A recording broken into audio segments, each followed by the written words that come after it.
Hey, Nick. What up, Holmes? Why'd the Orange lose the race? Why did the orange lose the race? It ran out of juice. We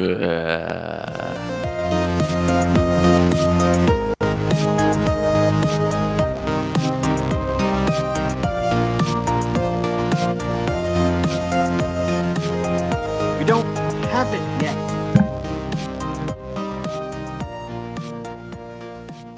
What up, everybody? Welcome back. Another week. We don't have it yet. Exciting show. We're back once again. We're going to talk a puppet horror movie that I watched. GameStop is all sorts of, I don't know what they're doing. Sony's up to some DRM business. Matt Dinneman is talking more TV shows with the Carl series.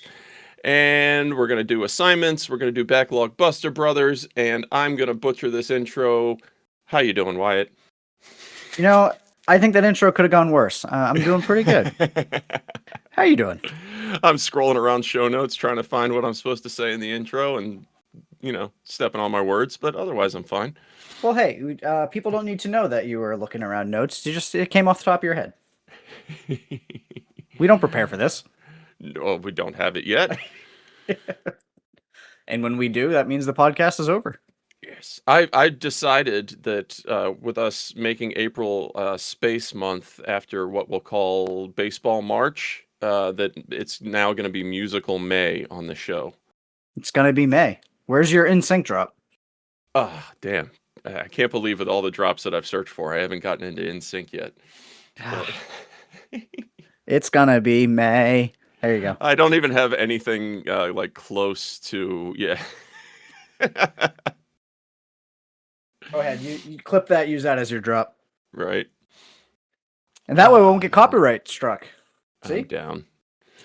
So I was thinking that I was just going to jump right into this because it's fresh on my mind. But as always, I watched a movie on a Friday night last night. And it was called The Fuzzies. This was a random pull. Okay. So The Fuzzies is a 2025 movie. And it was listed as a horror comedy, which is usually a pretty easy sell for me.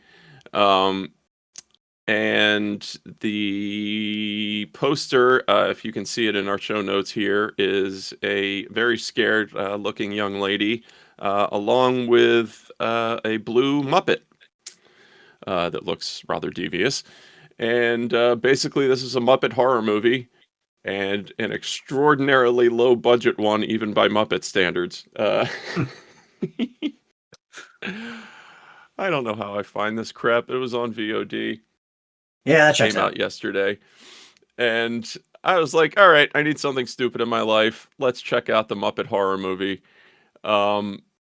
This reminded me a lot of a horror movie that you assigned to me last October that I wasn't sure if it was really supposed to be scary or funny or what it was in between. No, that was a good movie, though. Because it was kind of neither. It was a great movie.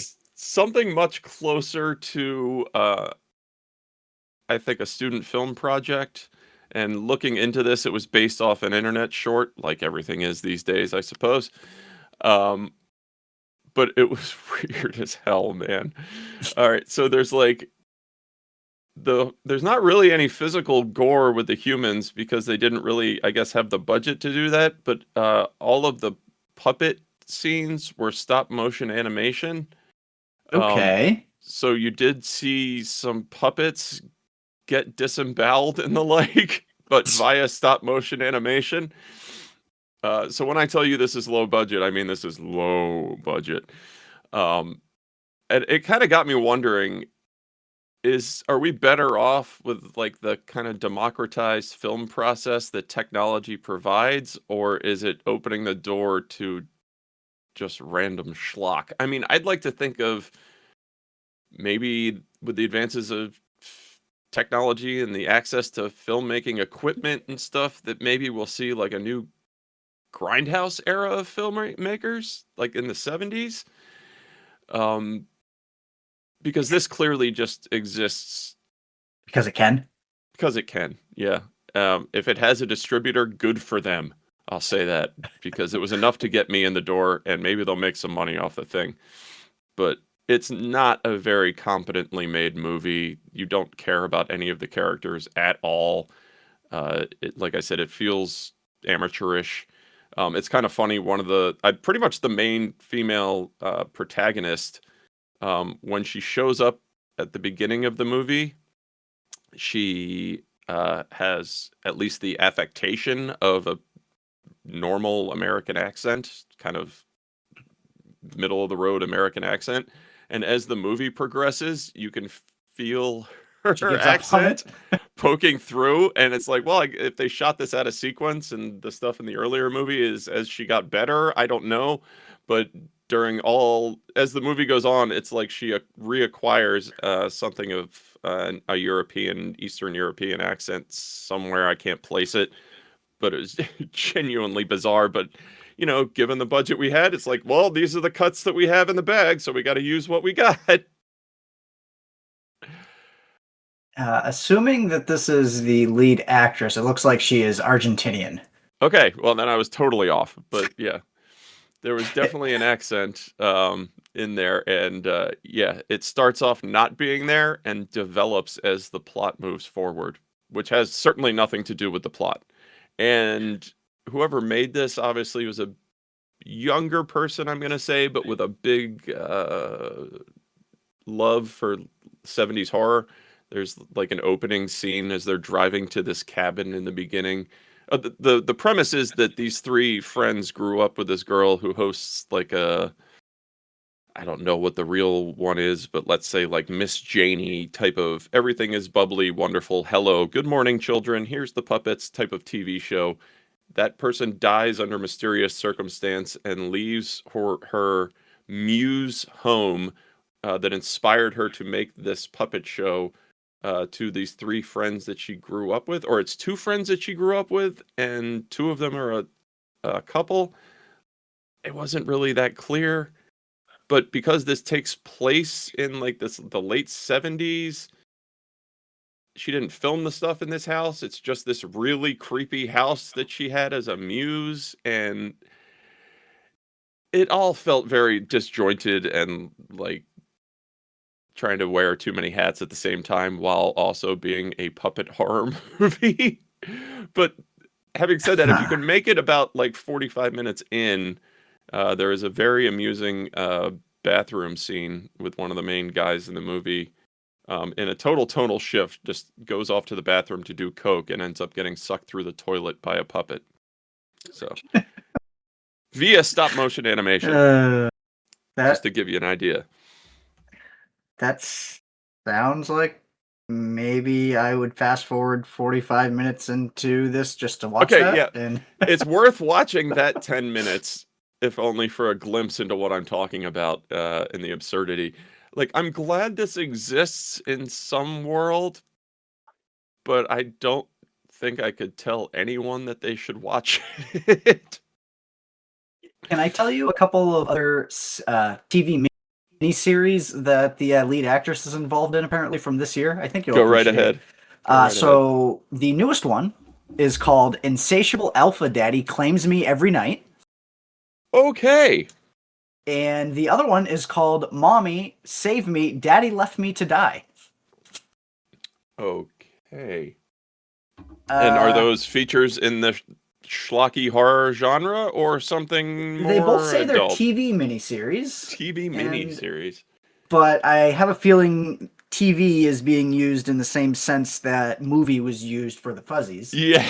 And I'm guessing this is either just like a TikTok, like, short type thing, or I'm not sure, but I just wanted to look at who this actress was because you had mentioned her accent, and then I happened to look at her work that she's done, and yeah, I knew I was going to butcher wherever the accent was from, but I guess she was putting on an American accent that she lost is the moral of the story. It brings up an interesting question because, like, from the time that we grew up, you had real movies, I guess, and then your straight to video or DVD titles, which were usually, had your stars of the yesterday with much smaller budgets, that sort of thing.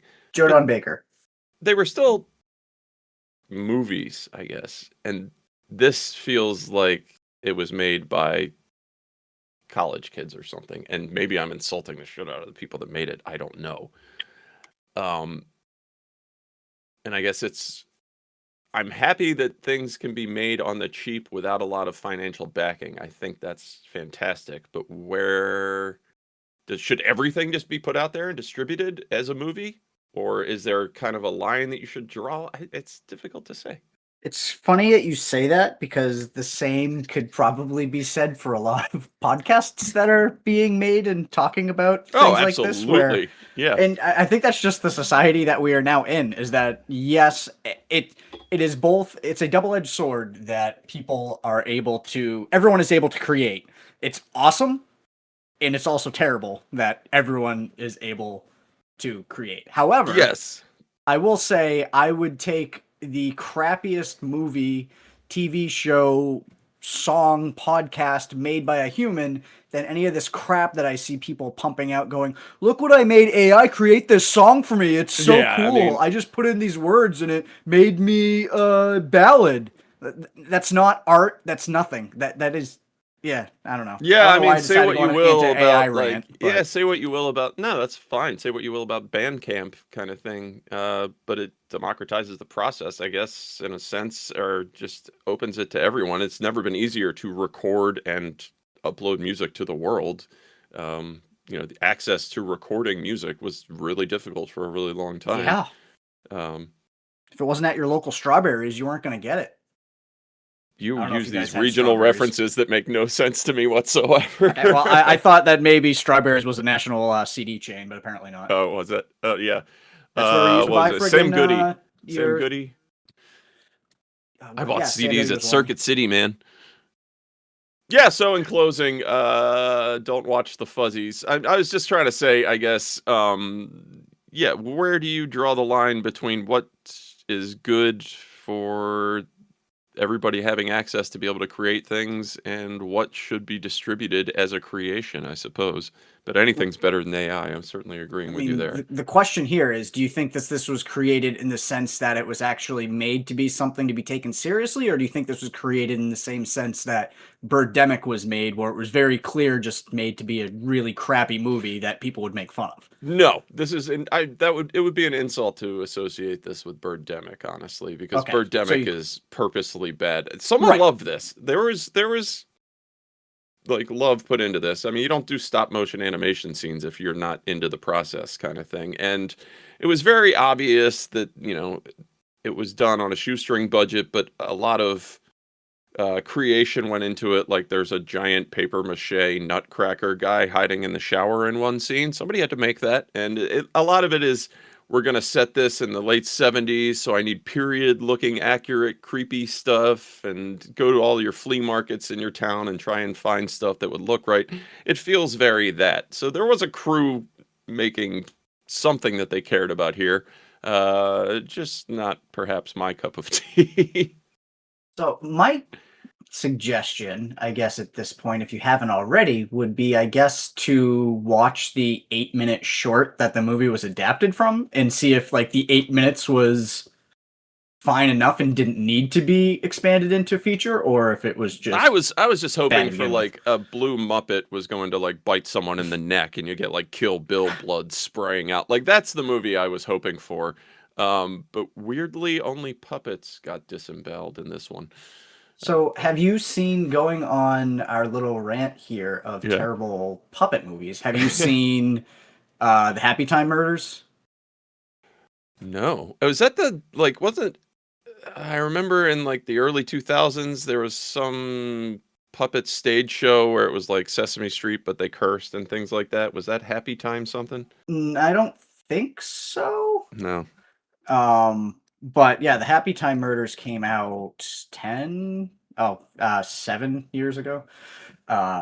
It was with Melissa McCarthy. Brian Henson actually worked on Elizabeth Banks, Maya Rudolph. It was bad. But the really bad one that a lot of people still talk about is Meet the Feebles. Have you seen that? Don't even remember hearing about that. Yeah, Meet the Feebles was made by Peter Jackson. He made it back in '89, I think. It's like a black comedy horror movie. It's really, really bad. Some people really enjoy it. I think it is just terrible. Oh, I gotta check this out then. I was gonna say, if you decided to watch the Fuzzies, I think you're gonna need to have to at least give Meet the Feebles a shot, just to see if maybe the Fuzzies is paying homage to Meet the Feebles, or I don't know if I want to look that deeply into the Fuzzies' creation and backstory because no, I don't say you have to look into that. I'm just saying if you watch Meet the Feebles and go, oh wait, it kind of looks like they were going for this, going for that. Yeah. Meet the Feebles is definitely a cult classic. I don't care for it, but you said you love the horror comedy genre, so it might be right up your alley. It's a really gross movie, and I think it's exactly what you're looking for when you're with what you were expecting with the Fuzzies. Maybe I did. I missed hearing you say this was Peter Jackson. Yeah, this was Peter Jackson back in '89. This is super camp horror Peter Jackson in the best way. I can't remember what the movie is where the person's stretching their mouth over the skeleton or whatever, but that was Dead Alive. Dead Alive. Yeah, that movie was hilariously campy in the most wonderful way. Okay, so I would probably enjoy this, I'm going to guess. I think it would probably be up your alley. I didn't really care for it. I mean, I haven't watched it in probably 15 years, so maybe if I checked it out again, I might like it. But is it like extremely crass and that's hilarious just because they're puppets kind of thing? Kind of, yeah. Yeah. It's if someone told you that Peter Jackson made a puppet movie and you knew nothing about Peter Jackson except for Lord of the Rings, you'd be like, oh, okay. And then if you went into it only knowing that, I'm looking at a poster that's wonderful. The adult puppet movie with something to offend everybody. Yes. I'm not going to say anything more about it, but I really do think it doesn't have anything to do with, an assignment or anything, but I think just for your sake, you need to check the movie out. Yeah, gross, perverse, and hilariously vile, says the Starburst review, because that's a trusted source. Okay, yeah, I'll watch the hell out of that at some point. I'm adding it to the queue. Oh, there you go. That's I don't know. I am curious, since you haven't seen it. I'm curious to see what you think about it. Well, changing subjects completely and totally. You have two things here that I'm looking in the news this week, both relating to GameStop. So I'll let you introduce or talk about those. Yeah, so just getting into it, GameStop is everyone's favorite video game company, and I use that very facetiously. They are run by Ryan Cohen, who I believe used to run Petco or Pets.com, maybe. God, I can't remember which one. Both of those companies are doing swimmingly, so it really matters which one you're talking about. Yeah. But, so Ryan Cohen has, the CEO of GameStop, has something written in his contract where if he is able to up GameStop's value by X amount, then he's going to get a gigantic bonus. And to do that, obviously GameStop sucks. I mean, as anything other than a meme stock, GameStop sucks. Yeah. I mean, if you're listening to this podcast, you probably enjoy video games in some sense, so we don't really need to go deep into the weeds, but, they do not give you anything for stuff you trade in. There's been issues of you try to buy a new game from GameStop. Anytime you buy a new game, it's already been opened. They take a disc out of the back and put it into a oh my gosh. Resurfacer. Yeah. Resurfacer or a, God dang, my brain is gone. A cartridge container. What are those called? A cartridge container? I don't know. You put a disc in something, like you have a PS4 game and you take it out of something. A case. We go. They put it into a case. I was looking deeper than I needed to. No, dude, I told you, my brain was toast. I just needed help with case there. But yeah, so anyway, Ryan Cohen GameStop's not going to make any money actually selling stuff because that's not what they do. So GameStop has an influx of cash from all of these stocks and the valuations and everything. So Yeah, they that's are what looking. sucks about that whole thing is like I'm Yes. happy that retail investors got a day in the sun and got to flip the finger on some, equity firms and things like that that are doing dirt. But yeah, the amount of capital that GameStop raised because of it, I'm not that thrilled about because they are a shit company with shit board that operates in an anti-consumer manner. And yeah, who has a good experience shopping at GameStop these days? They barely even have games. Yeah, exactly. It's all Funko Pops and T-shirts Yeah, and just bric-a-brac. yes. So GameStop, getting right into it, is looking to buy eBay because that would be the quickest way to raise the valuation of GameStop would be to acquire a company that's actually worth something. It's worth noting that the valuation that this guy has to hit with the company is like $100 billion. Yes, it's 100 billion. Yeah. Absolutely obscene valuation for a company that is not worth anywhere near that publicly to be seeking acquisitions of much larger companies or valuations that high. But such is the world that we live in. Yeah. So looking, this is from an IGN article that was written about it a couple days ago. So GameStop currently has $9 billion in cash that they're sitting on right now, and they're looking to turn that into buying eBay. eBay is currently worth $46 billion, so it's not likely that they're going to be totally receptive to it. The article also adds that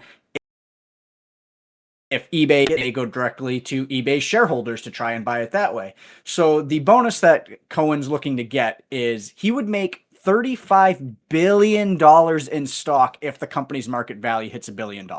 So literally this entire play is just for this CEO to try and make himself a $35 billion payday. If the valuation hits no 100 other reason billion, for this you to be mean? happening. What did I say? You said $1 billion. Yeah, well, it's because those numbers are so fake. Yeah, well, I mean, Don't mean everybody's. anything to me. Yeah, but there's the whole, Elon pay package from Tesla that everybody thought could never be achievable or possible, and here we are. So, well, when you have a bunch of yes men voting on your compensation packages, then yeah, anyway, the state yes. of Delaware can eat shit. I need that as a drop. The state of Delaware can eat shit. Sorry, Delaware, but yeah. Yeah, so one of the, I'm going to guess this is probably just a meme stock investor, but quoted in this article from IGN, investor Michael Burry, who owns shares in the company, said earlier this year that Cohen has a crappy business and he is milking it best he can while taking advantage of the meme stock phenomenon to raise cash and wait for an opportunity to make a big buy of a real growing cash cow business. Which Michael Burry is not a meme stock guy. He's the Michael Burry is oh god, that's Big Short. Yeah, thank you. A lot of people have a lot of feelings about his Nostradamus calls. Also, as he's made quite a few wrong calls along with the ones that he has gotten right. But hey, he's no Jim Cramer. Jim Cramer, you could make a lot of money if you do whatever the. If you had followed the opposite of Jim Cramer's picks for the last 20 years, you could have beaten the indexes. Yeah, I mean, this is just just shitty market manipulation, dark money takeover of everything, private equity fuckery. Markets mean nothing and operate in completely irrational and illegal manners currently. But it is what it is, and it's gonna they're gonna make a play out of it. I mean, he doesn't, like you said, he doesn't get pay if he doesn't do it. Yeah, I don't know. He's garbage. But moving into the actual doings of GameStop, which I think are no better, GameStop is deciding to get back into the retro gaming market. Who remembers that they just tried doing this, 10 years ago? 6 years ago? Was it 10 years? Was it that long ago? It probably was a decade ago, yeah. But, so GameStop obviously sells PS5, current gen stuff loosely when they have stock, in store. They're deciding to get back into doing retro games, which I guess is all fine and good in the sense that it's offering more to your customers, but there's a lot more to selling retro games than there is new, essentially just disc-based licenses. Yeah, I mean they're going to put everything on the employees, which Yeah, is impossible.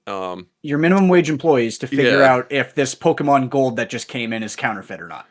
Well, I mean, I was at this like 10 years ago. I was saying like, why the hell don't I just order a shitload of whatever's on AliExpress, Yeah, repros, and just go around every GameStop I can find. I don't because I have some sort of moral compass, but what's changed? The repros have gotten way better. I think that's really the only thing that's changed is they're hoping that people have forgot how crappy it was the first time around. I mean, this lasted, I want to say, less than a year before. I think it was only even trial marketed. It may not have rolled out Well, nationwide. they had said it was all BS that like all the inventory they took in would go to a centralized Oh yeah, facility where it would be cleaned, tested, and then resold kind of thing. But people got garbage in the mail that was broken, that wasn't what they people ordered, or had damage that they, or was col- counterfeit. yeah, collectors are a fickle bunch, man, and you can't send them a different cartridge than they're looking at a picture of. Um, I don't know. I'm very happy to be out of it. I'll certainly say that. I went to that trunk sale this morning. A local park, gives over their parking lot, and people just open up their trunks, and it's a flea market. Yep. And it was mostly just grandmas and bric-a-brac and you know uh, pyramid schemes and all that good stuff that you see at the flea markets. But like I'm just standing there, and there's a guy middle aged like me, he's in a panicked fugue state, and he's like running up to the tables like, do you have any games, games, no, okay. Do you have any games, like just rude and in your face and extreme, and I was just like, I'm so glad not to be a part of this hobby anymore if this is what it is now. I am so outside of the quote unquote game collecting hobby. Like, I have way too many games. I have everything from Atari 2600 games up through Switch 2 games. Like, I have a very sizable collection. But same thing, like, anytime I've gone to just, flea markets or even consignment shops, like, the people there that are just so aggressive over it is, Oh, I this dude don't. would have stepped over his grandma if there was a case of NES stuff in front of him or something. It's the same flipper hustle mentality as all this Yeah. Pokemon card bullshit in Sam's Club, and you read about the guy hiding at a Best Buy so he could be there when it opened for the Pokemon drop.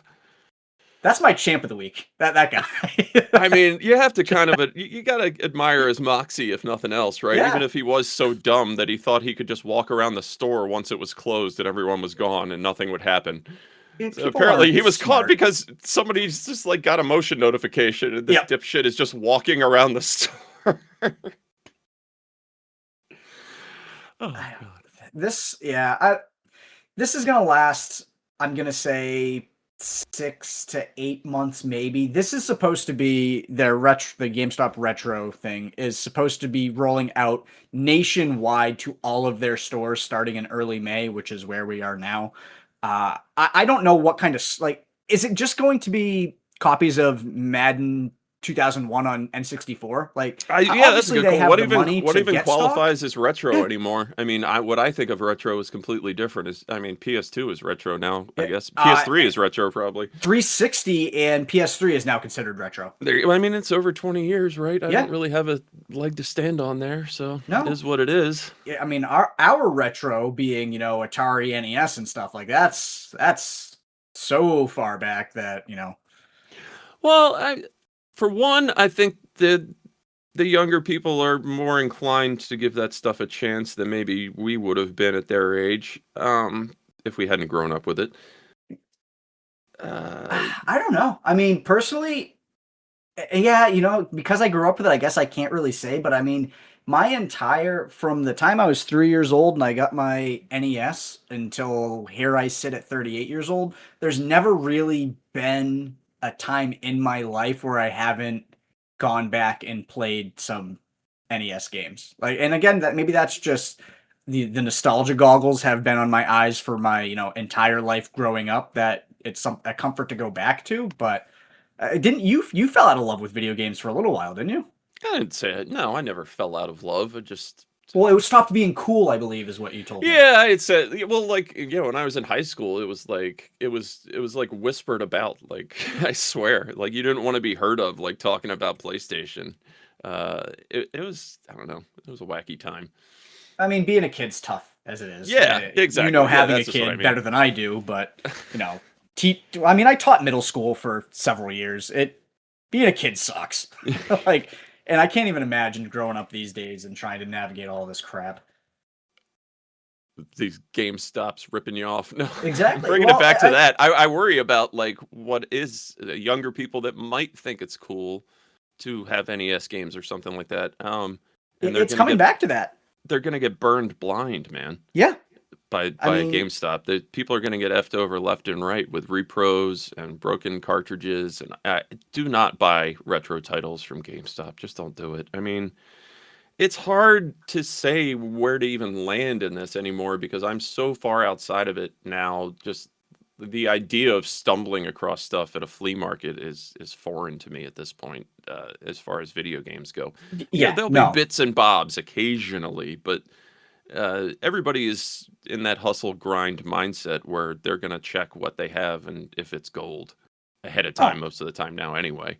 we all And have supercomputers in our pockets. yeah, and past that, the guys that show up to the thing an hour ahead of time while they're Eh. setting up and demand that everything be sold to them kind of thing. Like, there's no joy in the hunt anymore to me in a lot of ways. And if I was still seeking out, like, hard to find titles that meant something to me and going to shows for that, like, yeah, I'm still totally down with the hobby in that regard. But the stepping over each other to get to pieces of plastic, like, I can't do it anymore.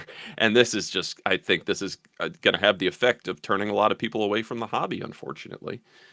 Do Um, you think this bubble is going to pop anytime soon? Because I mean, video game no, collecting has been no, growing pretty much since 2020. I mean, once the pandemic hit and yeah. people decided that, they are spending more time at home, they wanted to. We've always had, the nostalgia of looking back at stuff, but the pandemic really jump started this new wave in I think collecting. the spike in bullshit sales that you saw with all the graded $100,000 The copies of fake this and sales all that are this now stuff, and then in the court. propping the market up with the auction houses, all that bullshit. Yeah, I think that's over. But as far as it being hot, retro being hot, I don't think it's going away anytime soon. And I don't think the prices are going to even out anytime soon either, because as you watch economies go down, collectible markets often go up. Um, Unfortunately. I So would. who knows? Who knows? They're gonna have to do I some more of them. I've heard a lot of these nightmare stories around the periphery of everything that this site DK Oldies is kind Oh of deals in a God. lot of questionable shit in states that is not as advertised and things like that. And I wonder how many people have already been burned by that that'll think, oh, well, at least GameStop's are reputable. No, they're not. No, they are not. No, if you want to buy retro games, go to your local video game store. Everyone has to have one within a half an hour or even an hour. At this, a new Like one just opened up near me. Yeah, yeah, somebody's opening up a retro store that's a mom and pop. Go support them. yeah. You're gonna have people that, for the most part, are gonna be very knowledgeable about the product. It's going to be a fair price. Like, and again, you're supporting local. You're not helping, the GameStop CEO make his money to make GameStop $100 billion company so he can cash out $35 billion in stock. Like, Yeah. And I want that moment still of excitement of finding a gem in the wild, that Chrono Trigger in a pile of games at a random yard sale. But that time is gone, man. It's over. It's it's so few and far between now. I feel like that it would be an extreme rarity. And like at a thrift store, forget it. They'll have it marked up higher than eBay. I will say, before we started recording, I ran over to our local thrift store, Savers, which I think is a national chain. Uh, they had crap there, but compared to the last time I went to Goodwill, seeing like they had DVDs at Savers that were, $1.99, 2.50, 2.99, what I would expect to pay for a DVD at, a thrift store. Whereas I think I was telling you when I checked out the Goodwill over in Concord, they were selling Blu-rays and DVDs for like $8 to $10 a piece. That's, I Like, mean, just beyond the pale obscene. Goodwill are a complete garbage yeah, organization that helps no one but themselves in the long run. They exploit workers. And they're yeah, garbage. it's been like this way for at least 5 years. If it's got to be longer than that now at this point. But yeah, anything that they even have a sniff could be of value gets pushed into online sorting and sold for, top dollar. Yeah, There are I no mean, deals to be found in Goodwill. If I walk a Goodwill store, it is trash in there. I mean, just garbage, and it's garbage. overpriced garbage. Oh, God. I will say the last time, I think this was over a decade ago, going into my local Goodwill, I walked in on just like a random Thursday, and there was an entire, I would say there were 50 feet of foldable tables that were just lined up in a corner of the store, just absolutely covered in retro stuff. And I went up to one of the employees. I was like, Wow. "What the heck is all this stuff doing here? Like, did someone donate like their life savings?" They're like, "No, we had an employee here who was, whenever we got this stuff, would hide it out back, and he was planning on They caught buying it him. all up at one point. Yeah. And then they found that out and fired him. So then they put everything out. So I mean, and I, oh my God, I can't count the number of NES controllers I have right now that I picked up for $1 a piece. I've got so much stuff that maybe I'm part of the problem, but it's not like I bought any of this stuff to flip. Like, I've given stuff to the pinball club. I've kept stuff here. I've given stuff to friends. Like, it's just the things you're not going to find now. And if you wanted to buy, I guess I don't know because I haven't looked in a while, but if you wanted to buy an NES controller right now, I'm going to guess maybe $15, maybe $20 at this point. So being able to just have a friend be like, "Oh yeah, I just got my NES, but my controller's not working," either, take it apart and help them fix it, or just toss them one of the ones I have. It kind of goes along with our To the tub.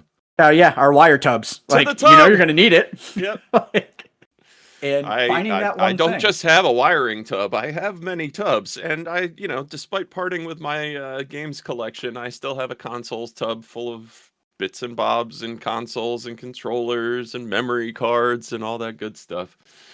I'm looking at one of mine right now. That's There just you go. filled with. I think I've got 3 NESs in there, a couple SNESs. I've got a bunch of controllers and stuff, and I don't know. Since I have no family, like no children, and no one to leave stuff to, someone's gonna have a hell of a time at my estate sale when I'm dead. It's gonna be awesome. No, you'll So you'll leave your collection in your will that you'll write up ahead of time to be all to you, donated to the Video Game History Foundation I'm gonna give it library. to you. Oh, that works too. Yeah, and yeah, You want it? I don't care. I'm sure you'll beef it first. Yeah, no way that I'll go. Lifestyle factors, Wyatt. Come on. Oh, I mean, look at me, man. So, moving on to something we actually haven't talked about in a while. We got on a roll for a little bit there in our Dungeon Crawler Carl phenomena, and I'm finally on the third book. I was gonna say we haven't talked a whole lot about it. How did you enjoy the second book? I believe actually, what was the second book about? It's been so long since I've read it that. The second book was all floor 4, I guess, where it was the open town with the Oh yeah, sky, yes, with the circus. Skyfowl and the circus. Yeah, the scary clowns. I could have done without that entire Grimaldi. section. Yep. Yeah, you remember? See. Yeah. Uh, Yes. yeah. So I'm on past that, and I'm into the train tunnels subway system level now. It's very Yeah, that exciting. really screwed with my buddy because I think is on the seventh book now, and I was asking him, how he felt about the books. He's like, "I liked all of them except for the Iron Tangle." He's like, "It was just so unnecessarily complicated that I'm like, you just need to kind of remove yourself from it, man." Well, that's Like, interesting you say that, why it's referring to. So yeah, the third book takes place in this weird subway system type thing, but there's actually a foreword from Matt Dinham in the yeah, author that says like things are going to get really confusing and you're not going to understand what the hell is going on at certain parts. If you just roll with it, it'll all add up at the end, but you're going to have to kind of bear with me for a second, which I loved.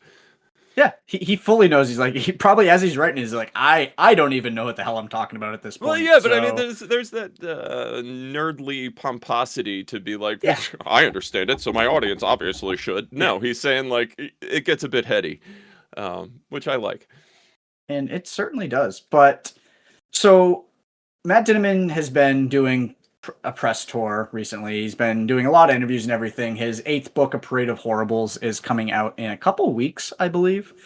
And he sat down for a few interviews, and a couple things came out of some of these interviews. One, what we all believed before, Matt Dinniman had always said from the beginning he only planned on writing 10 books in the Dungeon Crawler Carl series. He's still saying that that is the plan. He's currently working on books 9 and 10 now. And as someone who has nary written a short story in a decade and a half, I can't imagine writing 2 novels concurrently. Yeah, and he's an excellent writer too. I mean, it's compelling throughout, and he really knows how to grab you when he needs to. I uh, I can't fathom writing. I mean, they're thick books too. These Oh are yeah, not and small. the further you get into the series, the longer and longer the books get. It is wild. I think book 8, book 7, which I had finished a couple months ago or 3 months ago at this point. I think it was like 870 something pages, but those books read so fast. It's because it's just constant action. You're always just kind of Yeah. wondering like what's going to happen. I mean, I like him saying that that'll be it kind of thing. I mean, obviously he had an idea for the overarching story and where he wanted it to go and how he was going to, hopefully he knows how he's going to end it. So everything actually wraps up without feeling rushed or, anything like that. And he's saying, all right, 10 is a lot, 10 is plenty, and we'll leave it at that. And he's not, speaking of pompous, doing the Tarantino thing, you only get 10 movies total. He'll keep writing other stuff. He just put that world aside. I I'm fine with really that. enjoy that you mentioned Quentin Tarantino there, because one thing that the AI in the Dungeon Crawler Carl books has in common with Quentin Tarantino is they're both obsessed with feet. It's true. So I'd like to think that you did that on purpose. I didn't, but it's fun. So anyway, the other thing that came out is the Dungeon Crawler Carl TV series, which is apparently in the works. We already talked about this before. Peacock Fuzzy had Door picked it up. Productions. Yep. Seth MacFarlane's company is going to be working on it. And Matt Dinniman was quoted. I thought it was kind of a funny quote. He had said, we're not going to do it, the TV show, if it looks like absolute shit. And they're going to do CGI testing on Princess Donut and stuff like that. And that's all I can say, I think. So clearly there's plenty of stuff going on in the works, and he is being held to secrecy, as you usually are in the beginning of projects. And he said, it's all going to hinge on what it looks like. But Fuzzy Door, specifically, if you watch Ted or The Orville, you'll see what they know. You'll see that they know what they're doing when it comes to this. So I mean, it's well said. I mean, they live in that world already in production, but it's there's constantly parts when reading these books where I'm like, how the hell is this going to translate on screen? I hope they can pull this off. That's what I am curious about. Is I feel like this is going to be a super expensive show to me, and I believe I wish I would have grabbed this article while we were talking about this, but I read an article recently that I think Ted is not going to have a season 3 because of how much money it costs to make Ted, the CGI Ted. I mean, it has to be wildly expensive because he's in every scene. Exactly. So I think what I heard is that if there is a season 3 or there's going to be something else, it's probably going to be animated because it's a lot cheaper to do animation than it is to have a CGI bear in, every scene of a show for 10 to 12 episodes. Well, the kid that played John is also, he was losing me in season 2 a little bit because he's 28 years old playing a 17-year-old kid or whatever. And he looks like a hard 28 too. He looked like he'd been partying quite a bit between season 1 and 2, for sure. But yeah, so the other thing, and I guess I didn't write this down, and I apologize for just randomly going off on it. Right. But going on with Dungeon Crawler Carl, the tabletop RPG and card game that was released on Kickstarter about a month ago has broken almost every TTRPG record for Kickstarter games already, and I believe they did that in the first few days. Wasn't it It's wildly expensive? depending on what you get. I mean, compared to the Slay the Spire game, which I was debating getting because I love Slay the Spire. Slay the Spire was $280 for the Woof. game. Yeah. And I think I paid 150, but that's for one of like the middle tiers of the TTRPG and the card game, and it comes with, like the physical character books and stuff like that.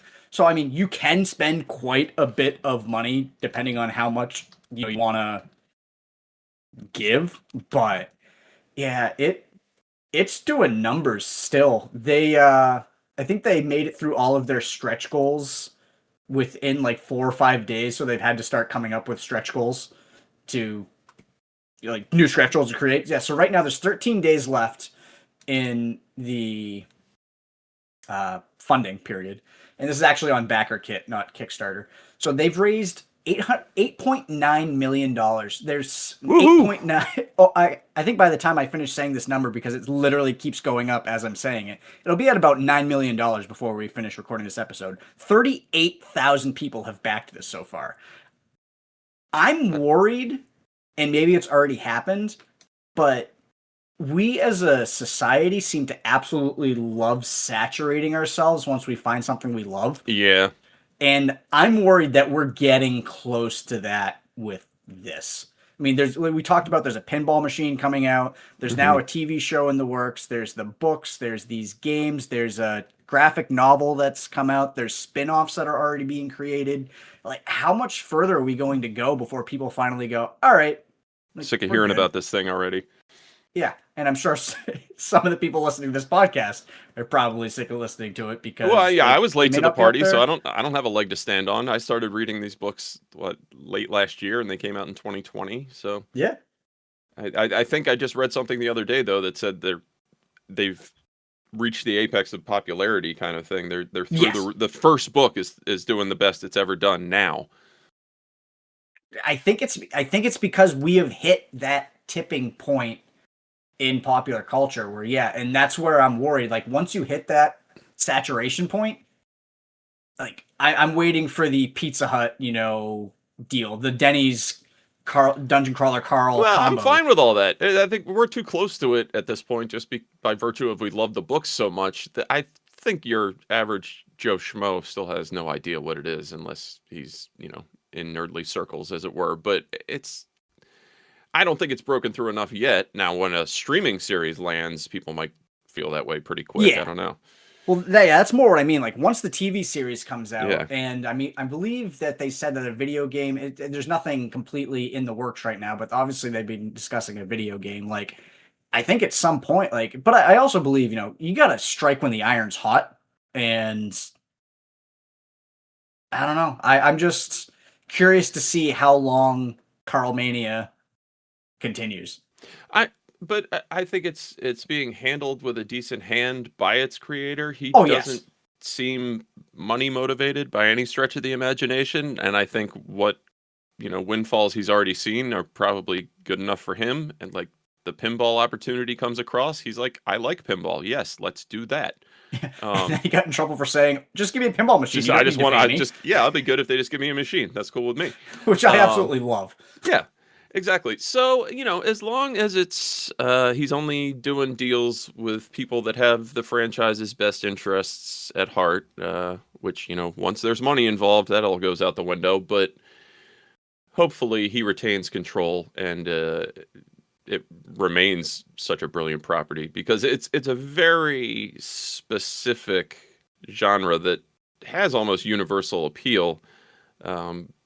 But that's why I'm kind of glad that Seth MacFarlane's doing it, because I think he's smart enough to realize that it kind of walks a line between universal appeal and total dungeon crawler nerdness, and that the more mature themes and humor actually add to its appeal for a broader audience. We shall see, but I'm hopeful. Yeah, a buddy of mine actually he's bought all of the books. I got him into it, and he actually plays Magic the Gathering with his neighbor, who I think he said is like in his late 50s, early 60s or so. So he's like, oh, you should read this book. I feel like this would be, you know, right up your alley. And I guess his neighbor finished it and he gave it back to him. He's like, yeah, it was okay. It's not really. He said that the neighbor was being nice and didn't want to say he really didn't enjoy the book. But it was very clear that it wasn't his thing. So do you think, is this a millennial phenomena? For sure. Because I mean, this guy he played tabletop RPGs. He plays Magic the Gathering. By all accounts, he should enjoy it. It's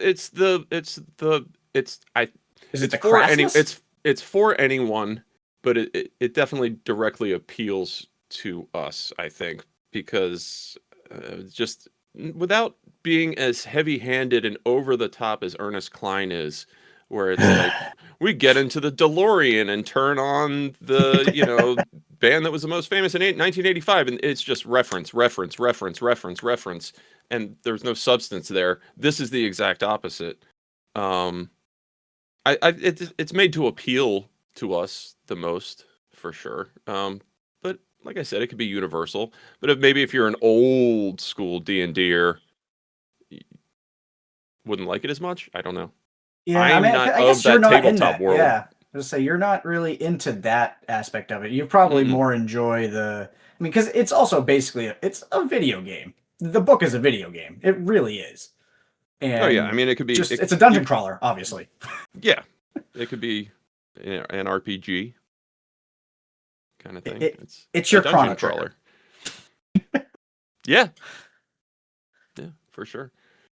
So Nick, Wyatt, you were telling me right before we started recording about something fun, not so fun, going on over on the West Coast with an apex predator. Are we talking about chonkers?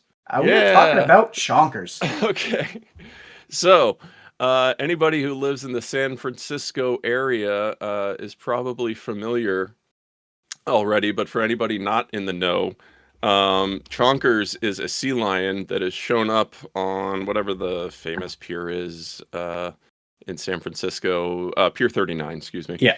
Chonkers is a big boy. And is hanging out at the all-you-can-eat fish buffet there, I guess, by the pier. Chonkers is 2,000 pounds. He's about, I don't know if you've seen any pictures, he's a good 5 to 6 times bigger than any of the other sea lions there. I don't know if you got a chance to look at Chonkers. Yeah, I looked at the article you posted. He's a big boy. Not just a clever name. Yeah, he is a chonker. And of course, you know, the ongoing saying, this is why we can't have anything nice. And this was a constant thing when I lived in San Diego. They were always having problems with people getting too close. They've had to put up like additional barriers around the pier and stuff, apparently, because people keep skipping checkpoints or whatever they have set up to get the shot. You know, not remembering that Chonkers looks adorable, but, you know, is the size of a VW bug and can and will kill you if provoked. I would hope that would never happen, but it's also just like, leave the animal alone. Maybe he won't want to come back if you need your selfie. Exactly. So, yeah, chonkers would never be. But if you're looking at a wild animal in a public place that's not a zoo, don't go past a barrier to try and get a better shot. You know, this is, I don't know who needs to be told this, but if you're at the national park, don't get out of the car to take a selfie with the buffalo. Don't kill Harambe. Right, yeah, don't kill Harambe. Don't make Harambe get killed. We've seen this happen. We've seen it happen. And look how the world's gone since Harambe went down. Jesus Christ. So, people that have bothered chonkers, leave them alone. You're my chumps of the week. And you are my chump of the week. Chump. Can I just say that I'm watching the quick little video that was in the AP article you sent me. Yep. Chonkers reminds me of Bowie. Well, it's presenting belly to be scratched. Yeah. Yes. So, you know, just go pet a dog. You don't need to pet chonkers. Yes, absolutely. Chonkers will kill you. Bowie will not kill you. Yes. Yeah, they both look ready, you know, excuse me, people, here to be pet. And while I respect how adorable he does look, you have to respect that Chonkers is not a pet. He is a wild predator. He will eat you. Yes. Yeah, just seeing this video of him sunning with the rest of the sea lions, it's wild. Oh, he looks so lazy and surly. It's wonderful. He's just like, I want to be his bud. It's me getting out of bed. Yeah, pretty much. I'm probably slower than he is. It is everybody's favorite time of the week, Wyatt. Before we get into assignments and backlog busting, I'm going to go urinate. I'll be right back. Have fun. Alabama, he's quick, he's strong, he's active. You can take Alabama Man to the bowling alley where he drinks heavily and chews tobacco. Wow, he can bowl. He can bowl, he can drink some more. Alabama. When wife asks him where he's been, just use the action button and Alabama Man busts her lip open. Shut up, bitch! Wow. I want to be just like Alabama Man. Alabama Man comes with everything you see here, wife, sold separately. I thought I told you to shut up. Welcome back, everybody. Thanks for hanging out with us. Hopefully I've inserted some sort of amusing commercial, is Wyatt always likes to say. But we are back, and it is time for everybody's favorite segment where we break down what we've been assigned from the previous week. It's Backlog Buster Brothers. Buster Brothers.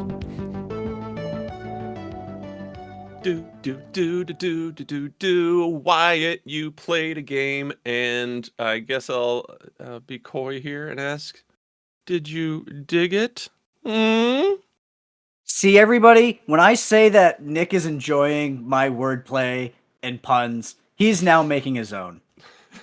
I'm a dad, I have to. Exactly. See? So these were the last assignments in Space Month, and I assigned Mr. Wyatt the classic PC adventure game from LucasArts, The Dig, which he had never played before, and hopefully he had a chance to tell us about it. Or he had a chance to play it and tell us about it. No. Yeah, I played it a bit last night. I think I got about an hour 15 into it. I see that the game, I saw a walkthrough after, because I decided after, I'm like, all right, this is about as far as I'm going to make it right now. And Let I me also see how far I was. Yeah. The game's about 2.5 hours long, but I was it's not my long. hour 15 in was not the hour 15 in of the playthrough. So there was a lot more trial and error in Wyatt's version of it, as opposed to the walkthrough where the person knew exactly how to play the game. Yeah. So the idea behind this is, again, going with our Project Hail Mary and our Sunshine. The Earth is in trouble. There's a giant asteroid that you see at the beginning of the game that has a 1 in 1 chance of colliding with Earth. So a team of astronauts is put together to go to the asteroid and hopefully destroy it and save Earth. What is really neat about this game is that Steven Spielberg was heavily involved in the making of this. Yeah, and it predates Armageddon. It predates Armageddon. What's the other? Oh gosh, Deep Impact. Thank you. Deep Impact. Yeah, I think both of those came out in 98, 99. This game. Oh, it was a couple summers of disaster scenario movies there in the late 90s. And this game, it's a movie. This game 100% could be made into a movie based on what I've seen. And like I said, I've probably made it 20% through the game. It's not a terribly long game if you know how to play it. Such as any classic LucasArts game is. It's all about like clicking on the stuff and see what happens. Combining this with that. Exactly. And so sadly, and this is mostly a comment on me, I was playing it in browser. You showed me there's a freeware, basically browser option to play it. Mm-hmm. I couldn't figure out how to save the game.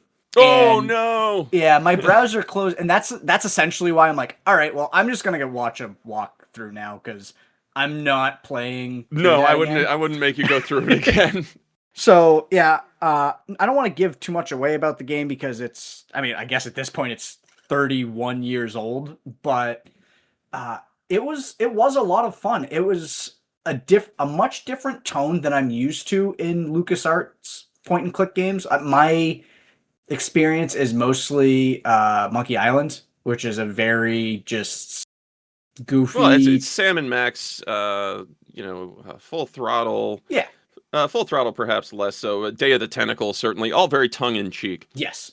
Yeah. And yeah, the dig is absolutely like a serious game. Yeah. From what I've seen, maybe there's some more like humor that gets into it, but it seems like it is a sci-fi space point and click adventure where things aren't what they seem to be very quickly when you start playing. It has real characters too. Yeah, and oh my god, Robert Patrick does a voice in it, and I'm sure there are other famous voices probably in the game, but he was the one that I immediately picked out, and I was like, oh, that's 90s Robert LucasArts Patrick. game. Yeah, I'm sure there are people in there. Let's find out. This is great podcasting. Well, you were supposed to keep talking while I looked up the cast, but that's all right. Oh, I know. That's because I was trying to think of what to say, and my brain just shut off once again.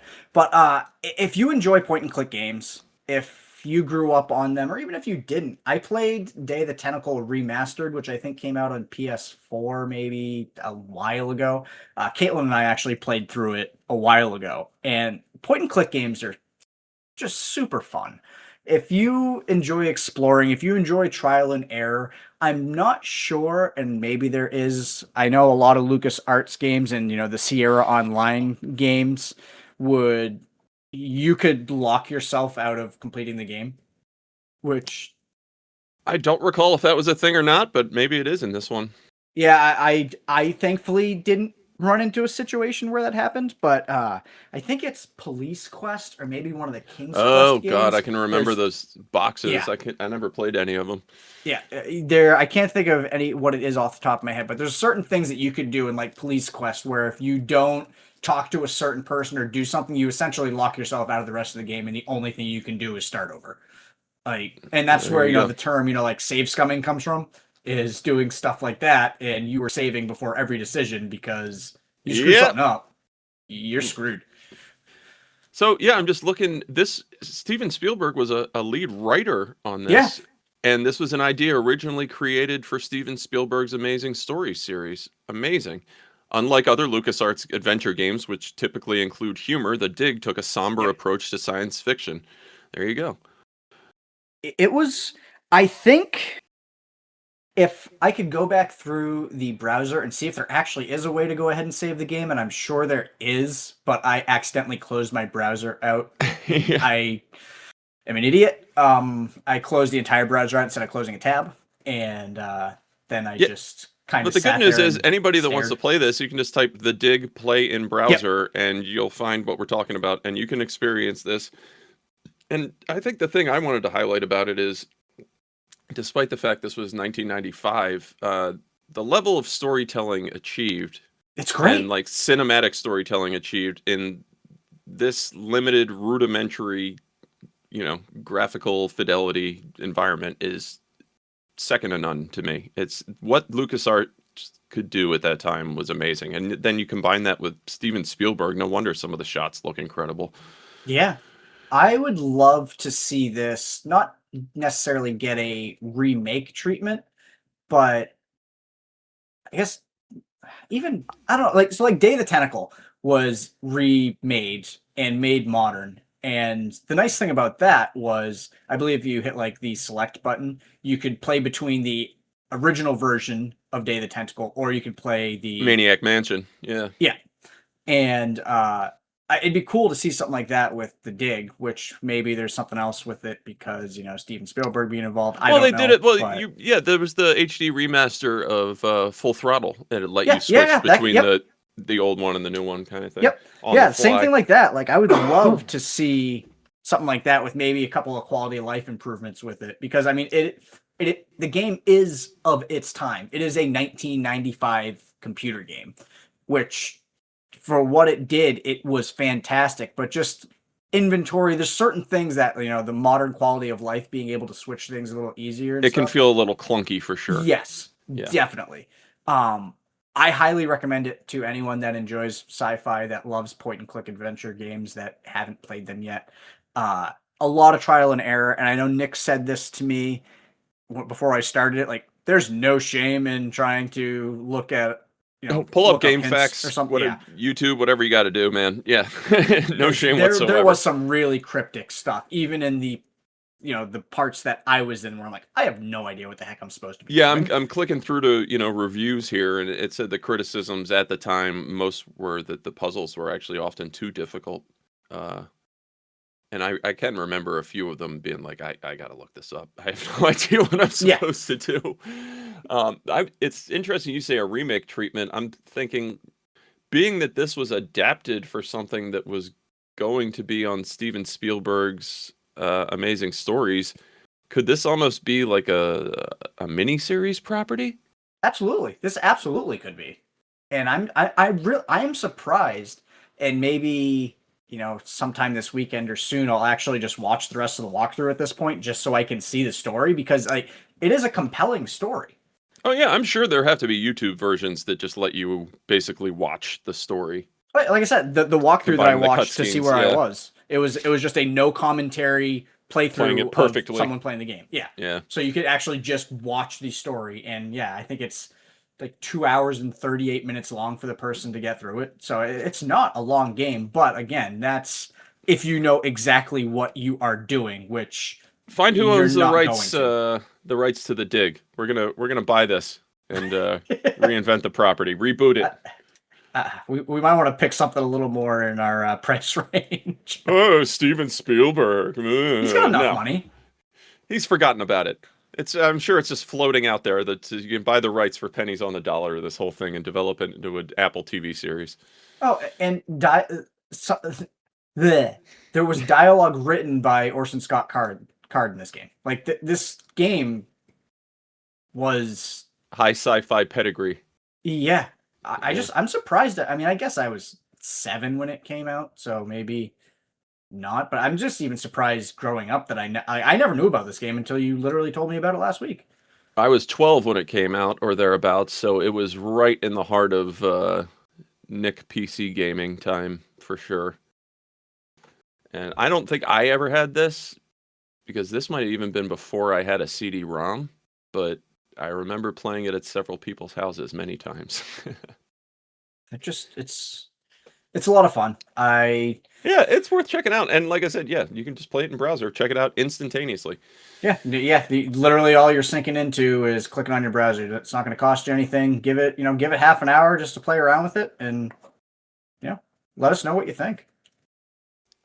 And digging ourselves out of that hole of conversation, you assigned me a space-related movie that was very highbrow, just like this game. Little different than what we were coming out of with Project Hail Mary, but you assigned me Beavis and Butthead Do the Universe, from everybody's favorite 90s Mike Judge duo. Certainly was when I was a kid. Now, this was a Paramount Plus release in, I believe, 2022. Is that right? Yep. And I had forgotten this had kind of existed. This is during that time where Paramount Plus were kind of like spitting out all these property movies, and they were doing it with South Park and stuff. And I remembered that it happened, but for whatever reason, it passed me by until now. I really enjoyed this. I watched it with my wife. She somewhat begrudgingly, but many laughs to be had. And I loved. So the story is, we pick up with Beavis and Butthead in 1998, and they get involved after touring a NASA launch facility.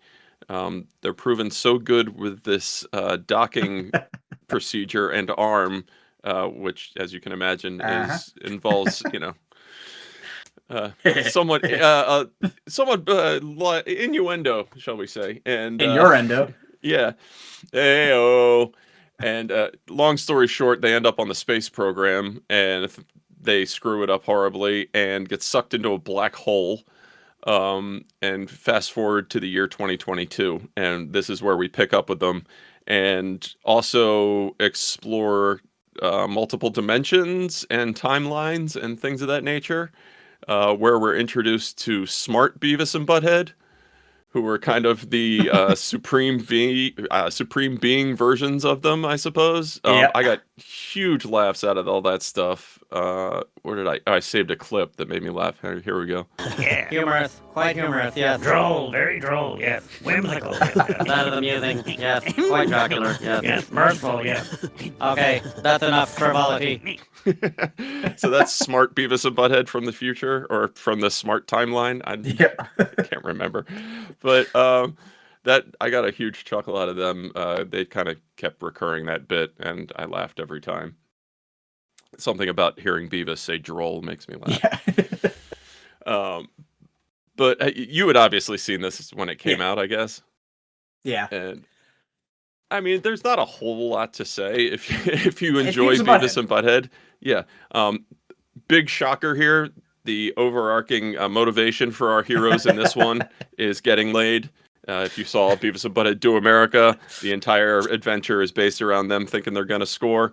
That's what this is again. But it's, plenty of good jokes along the way. And you said something about, jokingly highbrow. I mean, it's still Mike Judge at the end of the day, so it's always very clever. They're smart to it. Yeah. Despite how broadly Beavis and Butthead kind of swing, but no, there's plenty to enjoy here if you just take it for what it is. As hour and 20 minutes of nostalgia with some new fun jokes along the way. Nothing earth-shattering. I'm not going to say that it was the funniest movie I've seen in a long time by any means. Again, it does kind of have a hurried-up streaming production quality to it, which is what it was. So I mean, that's what it feels like. Like, hey, we're a go. We are launching this network. We need a shitload of content out of the gate. Here's money. Go. But we need it back in 3 months. Or whatever it was. There is a feeling of that. But on the whole, I mean, solid 7 out of 10 material. You said on the whole. Hey, so unless you have any more comment on things I forgot about from Do the Universe, I'd recommend it, but we can go into assignments for the week. No, the only thing I would say is that if you do enjoy, Beavis and Butthead, the new episodes that are coming out are actually really good. Oh yeah, it's not new... Frog Baseball. It's no. like there's it's actual new episodes. Yes. This is the second time they've relaunched the series, I guess, and the first relaunch was actually good too. If you've ever seen that, old Beavis and old Butthead kill me. It's great. Just we re-catch up them, with them as 50-year-old loser alcoholics, living in squalor kind of thing. Yep. And it's great. But no, that's all I got is that if you do enjoy Beavis and Butthead and you don't realize that there has been the, I guess, oh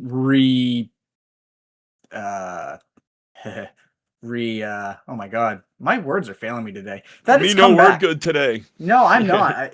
I did not sleep well last night. The music video segments are off. They're kind of still there, which are great. Yes, they were always my favorite part. But they kind of mix that up with reality TV clips too, which or are TikTok wonderful. videos, or yeah, just viral moments now. Them doing their mystery science commentary stuff was always my favorite part of the show. Did you know that was my introduction into like the Mystery Science Theater 3000 like genre, I guess, was them making fun of music videos. And then I found Mystery Science Theater 3000. I was like, holy crap! There's a whole movie worth of this. I don't even have to watch it in 2-minute segments. Yeah, that was is always fantastic. The part that sucked about trying to go back and rewatch Beavis and Butthead, because anytime that it would come out with like a DVD or Blu-ray collection or anything, they never had the licenses to play all those music videos, so you just lost all of that content, and that was the best part. Just got the episodes, which were fine, but they were fine, but they weren't as good as the little being able to just comment on 2-minute things. Mike Judge is hilarious with all that stuff.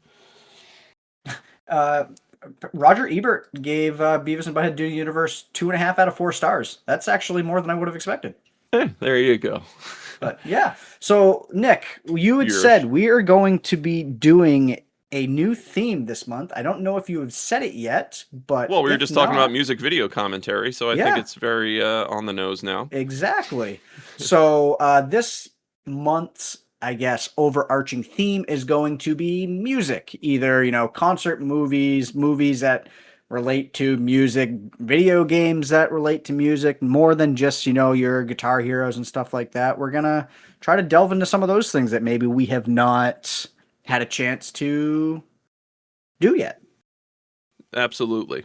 And I don't think it's coming up this week, but I think we need to, just as we did for RV There Yet, maybe set some time aside after California to try and rock out online together at some point. Back into the Clone Hero Wars. I fully agree with that. We've done pretty well. We didn't get a chance to this week, but I think we played games online twice in the last 3 weeks, which is pretty good for us. That's 2 more times than we ever had before. So look at us. Since we started recording. Yeah. So let's start. You owe me a movie / TV show / whatnot. So why don't we start with you? What do you have for me? So we're coming out of baseball docs that we were talking about and into space movies, but I figured you've probably seen a pretty fair amount of musical docs. You turned me on to the Yacht Rock one. And I think we've talked about a number of others and that we've both enjoyed, but I don't think you've seen this one. Fascinating subject matter, I think for anybody, but one of my favorite groups of all time in music and pop culture. You're going to watch the 2021 Shudder original, This Is Gwar. Sweet. I have not seen that yet. This is a documentary about how the scumdogs of the universe have maintained a career for the last 40 years, and a lot of the big personalities that went into making it up, and how it kind of became the thing it was, and how it sits now, and how things have changed since Otis Arungus, or Dave Brockie, tragically died about 10 years ago now. Like we said, a good documentary should be able to be about anything. There's plenty of just big personality fun to grab onto here, and I wouldn't envy anybody trying to manage the world that is Gwar. Yeah, they are wild. But it's also really excited. interesting. Like I said, this is a Shudder original picture, so it actually interviews some of the guys that have spent a lot of years on their tech team, the special effects crews that have to put their stage shows together. The blood effects don't make themselves, and how they've found careers in Hollywood and horror movies and throughout the industry via Gwar. That they've been able to point to this and be like, oh yeah, the thing of the president that we cut in half on stage that sprays blood all over the crowd. Yeah, we did that, which I think is awesome. So there should be plenty to see here. Yeah, I'm looking forward. I might just go ahead and watch that tonight. Get that knocked off my list and be good to go. Yep, it's on Shudder. It's also available in physical. I've seen it at the library. That's how you know you got a good library, if they got the Gwar doc. Yeah. And I'm surprised you didn't use the transition of Beavis and Butthead are obsessed with Gwar. That's really, that's, I got the whole Sadama Go-Go thing hanging right there, and I didn't use it. Oh, I suck. That was the one music video that you could watch them have commentary on, because it was included with Beavis and Butthead's Virtual Stupidity, if I recall correctly. Yes, that sounds right. Which was a point-and-click adventure game. Look how we're bringing it home, Wyatt. Ah, man, it's like we know what we're doing, accidentally. Wouldn't know it from the start of the show, that's for sure. Hey, you know what? Sometimes they can't all be bangers. We just cut out the first 15 minutes of the show and just start it halfway through and make people think that they screwed up. Yeah. And so you're going to watch the Gwar movie, and I'm going to play a game. I'm going to play a game that I think either I suggested to you or bought for you at one point. I can't remember at this point, but I do know that I told you about it. Okay.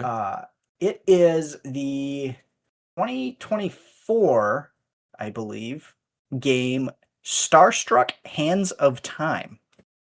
Oh, this is a music game. You're right. And this was if I recall correctly, a birthday present for my very good friend Wyatt.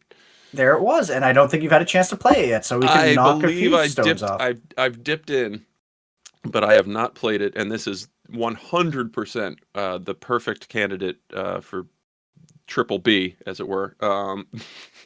Yeah, I've always intended to go back and play this and haven't had the chance yet. So this is kind of a adventure RPG mixed with rhythm game, if I have that right. It's billed as an interactive rock opera. Okay. So, Well, yeah, you sold me.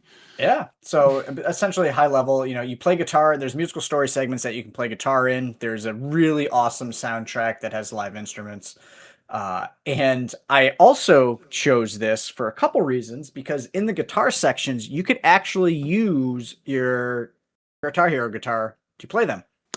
Oh, interesting. Because I think when I tried it out, it was on Steam Deck, so I was just using a controller and assumed that was the game. But I could actually go and use the Les Paul that we both bought off Whoop. Yep, you absolutely can. So I'm curious to see. I want to see you, go ahead and use the controller, then try it out with a guitar and just see how it works. It's a really weird game. So you played through this then? I've only played a little. I might actually play this alongside you. Okay. Because I was looking for a reason to play this, because I did pick it up. I watched the development forever, and then it finally came out, and I just never got around to it. But I don't have anything to do after lunch. Yeah, you get to destroy the world. You play basically as a big human hand, and you can destroy the world around you. Like, why wouldn't you want to do that? I'm into that. It's like it's like a diorama type world, and there's different stories that you play through. There's kind of that crafted paper type aesthetic to the whole thing, graphical style. I don't want to say like a Yoshi's Crafted World, but no. Oh god, what's the other game that I can't think of? It's that one. Unraveled. Thank you. Yeah, God, this is why we make a great team. There's another one too that I can't think of, and Unraveled isn't the one that I was thinking of. That is the right one, but there's another game that Tearaway, I think is what it's called. Kind of looks like maybe Tearaway might be the one I'm thinking of, actually. Yeah, I think it is. Tearaway is more of like it looks like this aesthetic. Yeah. But yeah, all right, I'm curious to see what you think about it. I can't wait to talk. Can't wait to play. Yeah. All right, I think that does us for today. After a little weird start, I think we kind of settled in, and I think we had some fun. Yeah, I'll edit around the suck. Yeah, like I said, just start the episode off with 3 or 4 commercials, and we'll be all good. So thanks for listening, everybody. If you enjoyed listening, please, subscribe. Please leave a review. Tell your friends. And in a couple weeks here, we're going to be out in California, out in Lodi, California, for the Golden State Pinball Festival. So if you find yourself out there, feel free to come say hi. Yep, you can find us. Let's hook up, play some pinball. Can't wait. But right, until everyone. Next week. We don't have it yet. Bye, everyone.